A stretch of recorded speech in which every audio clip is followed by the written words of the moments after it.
ನಮಸ್ತೆ ವೀಕ್ಷಕರೇ, ಸುಧಾಸ್ ರೆಸಿಪಿ ಕ್ರಿಯೇಷನ್ಸ್ಗೆ ಸ್ವಾಗತ. ಇವತ್ತು ನಾನು 4 kg ಖಾರನ ಯಾವ ರೀತಿ ರೆಡಿ ಮಾಡೋದು ಅಂತ ತೋರಿಸ್ತಾ ಇದ್ದೀನಿ.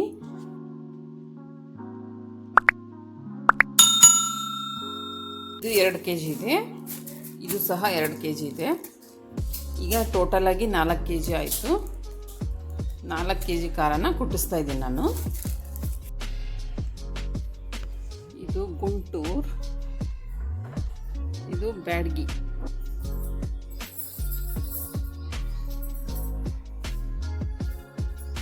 ಬಿಸಿಲಲ್ಲಿ ಒಣಗಾಕಿದ್ದೀನಿ ಅವನ್ನ. ಇದರಲ್ಲಿರೋ ತೊಟ್ಟನ್ನೆಲ್ಲ ಸಪ್ರೇಟ್ ಮಾಡಿ ಇಟ್ಕೊಳ್ಳಿ, ಎಲ್ಲ ಮೆಣಸಿನ್ಕಾಯಿನೂ.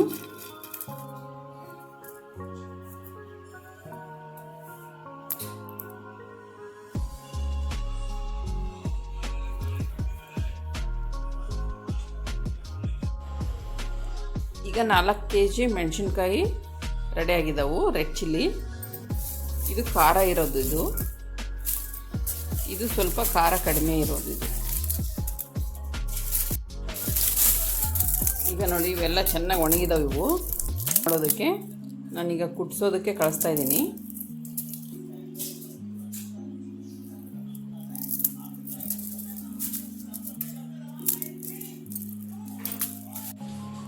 ಈ ಮೆಣಸಿನ್ಕಾಯಿ ಎಲ್ಲ ಚೆನ್ನಾಗಿ ಒಣಗಿರಬೇಕು, ಆವಾಗಲೇ ಅವ್ರು ಕುಟ್ಕೊಡೋದು, ಇಲ್ಲಾಂದರೆ ಅವ್ರು ಕುಟ್ಟೋದೇ ಇಲ್ಲ. ನೋಡಿ, ಈ ರೀತಿ ಚೆನ್ನಾಗಿ ಒಣಗಿದ್ರೆ ಮಾತ್ರ ಕುಟ್ತಾರೆ ಅವರು. ಇದಕ್ಕೆ ಏನೇನು ಹಾಕ್ಬೇಕಂತ ನಾನು ತೋರಿಸ್ತೀನಿ. ಉಪ್ಪು ಮತ್ತು 1/4 ಲೀಟರ್ ಎಣ್ಣೆನ ಮಿಕ್ಸ್ ಮಾಡಿದ್ದೀನಿ. ಅವ್ರು ಕುಟ್ಟಬೇಕಾದ್ರೇ ಅದನ್ನೆಲ್ಲ ಹಾಕಿಬಿಟ್ಟು ಕುಟ್ಟುತ್ತಾರೆ ಚೆನ್ನಾಗಿ. ಈ ಖಾರ ಜೊತೆಗೆ ಸ್ವಲ್ಪ ಉಪ್ಪು, ಎಣ್ಣೆ ಮತ್ತು ಕರಿಬೇವು, ಸ್ವಲ್ಪ ಬೆಳ್ಳುಳ್ಳಿ ಸಹ ಕೊಟ್ಟು ಕಳಿಸ್ಬೋದು. ನಾನೀಗ ಇವನ್ನು ಸಹ ಕವರ್ಗೆ ಹಾಕಿಬಿಟ್ಟು ಕಳಿಸ್ತೀನಿ, ಎರಡನ್ನೂ ಕುಟ್ಟೋದಕ್ಕೆ. ಇದು 2 kg ಇದೆ, ಇದು ಸಹ 2 kg ಇದೆ. ಈಗ ಟೋಟಲಾಗಿ 4 kg ಆಯಿತು. 4 kg ಖಾರನ ಕುಟ್ಟಿಸ್ತಾ ಇದ್ದೀನಿ ನಾನು.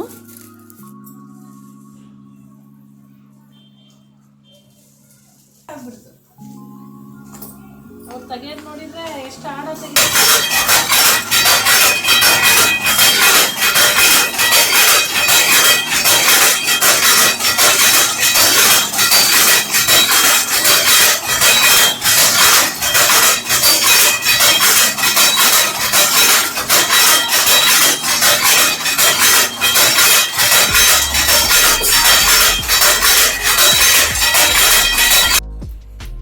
ಈಗ ಫೈನಲ್ ಆಗಿ ನಮ್ಮ ಖಾರ ರೆಡಿ ಆಗಿದೆ ನೋಡಿ.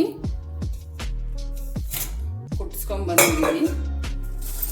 ಈಗ ಓಪನ್ ಮಾಡಿ ತೋರಿಸ್ತೀನಿ ನಾನು.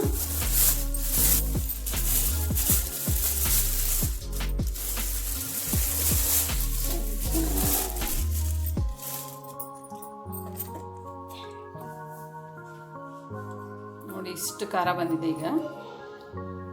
ಈಗ ಇದು 4 kg 130 ಗ್ರಾಮ್ ಬಂದಿದೆ. ನಾವು ತೊಟ್ಟನ್ನೆಲ್ಲ ತೆಗೆಯೋದಕ್ಕಿಂತ ಮುಂಚೆ 5 kg ಮೆಣಸಿನ್ಕಾಯಿ ಇತ್ತು.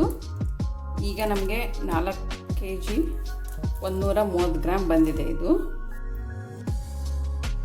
1 kg ಖಾರ ಕುಟ್ಟೋದಕ್ಕೆ 40 ರೂಪಾಯಿ ತೊಗೊಂಡಿದ್ದಾರೆ ಈ ವರ್ಷ. ನೋಡಿ ಎಷ್ಟು ಚೆನ್ನಾಗಿ ಬಂದಿದೆ ಖಾರ. ನಾವು ಇದನ್ನು 1 ವರ್ಷದವರೆಗೂ ಆರಾಮಾಗಿ ಸ್ಟೋರ್ ಮಾಡ್ಕೋಬೋದು. ಭಾಳ ದಿನ ಇಡೋಕ್ಕಾಗಲ್ಲ ಅಂಥೇಳಿ ಅವರು ಬೆಳ್ಳುಳ್ಳಿ ಮತ್ತು ಕರಿಬೇವನ್ನ ಹಾಕಿಲ್ಲ. ನಾವು ಸ್ವಲ್ಪ ಬೇಕಂದರೆ ಹಾಕ್ಸ್ಕೋಬೋದು. ನಾವು ಇಷ್ಟು ಖಾರನ ರೆಡಿ ಮಾಡಿ ಇಟ್ಕೊಂಡ್ರೆ 1 ವರ್ಷದವರೆಗೂ ಆಗುತ್ತೆ. ನಮ್ಗೆ ಬೇಕು ಅಂದರೆ ಮತ್ತೆ ಮಾಡಿಸ್ಕೋಬೋದು. ನಾನೀಗ ಒಂದು ಬೌಲ್ಗೆ ಹಾಕ್ಬಿಟ್ಟು ತೋರಿಸ್ತೀನಿ ಯಾವ ರೀತಿ ಬಂದಿದೆ ಅಂತ. ಯಾವುದೇ ಪಾಕೆಟಲ್ಲಿರೋ ಖಾರ ತಿನ್ನೋದಕ್ಕಿಂತ ಈ ರೀತಿ ಮಾಡಿಸಿಟ್ಕೊಂಡ್ರೆ ನಮ್ಮ ಆರೋಗ್ಯಕ್ಕೆ ಒಳ್ಳೆಯದಿದು.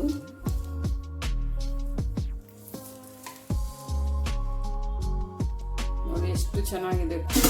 ಒಂದು ದೊಡ್ಡ ಪಾತ್ರೆಯಲ್ಲಿ ಹಾಕಿ ಇದನ್ನು ಒಣಗಿಸ್ಕೊಳ್ಳಿ ಅಂತ ಹೇಳ್ತಾರೆ ಅವರು. ಯಾಕಂದರೆ ಭಾಳ ದಿನ ಇಡೋದಲ್ಲ, ಅದಕ್ಕೋಸ್ಕರ ಅವರು ಹಂಗೆ ಹೇಳಿ ಕಳಿಸಿದ್ದಾರೆ. ಅದು ಕರೆಕ್ಟ್ ಕೂಡ ಹೌದಲ್ಲ. ಬಿಸಿ ಬಿಸಿಯಾಗಿದ್ದರೆ ನಮಗೆ ಪ್ಲಾಸ್ಟಿಕ್ ಕವರಲ್ಲಿ ಇಡಬಾರ್ದು, ಬಿಸಿ ಇರೋದನ್ನು. ನಾನು ಮಾಡಿರೋ ಈ ಖಾರದ ಪುಡಿ ನಿಮ್ಗೆ ಇಷ್ಟ ಆದರೆ ಲೈಕ್, ಶೇರ್, ಸಬ್ಸ್ಕ್ರೈಬ್ ಮಾಡ್ಕೊಳ್ಳೋದನ್ನು ಮರಿಬೇಡಿ. ಇದನ್ನು ಬೇಸಿಗೆ ಟೈಮಲ್ಲೇ ಖಾರದ ಪುಡಿನ ರೆಡಿ ಮಾಡ್ಕೊಳ್ಳೋದ್ರಿಂದ ಇದನ್ನು ಕುಟ್ಕೊಡ್ತಾರೆ ನೋಡಿ ನಮಗೆ, ಅವ್ರಿಗೆ ಒಂದು ಥ್ಯಾಂಕ್ಸ್ ಹೇಳೋದು ಒಳ್ಳೆಯದು. ಭಾಳ ಕಷ್ಟಪಟ್ಟು ಕುಟ್ಟಿ ನಮಗೆ ರೆಡಿ ಮಾಡಿಕೊಡ್ತಾರೆ ಈ ಖಾರನ, ಅವ್ರಿಗೊಂದು ಥ್ಯಾಂಕ್ಸ್ ಹೇಳ್ತೀನಿ ನಾನು.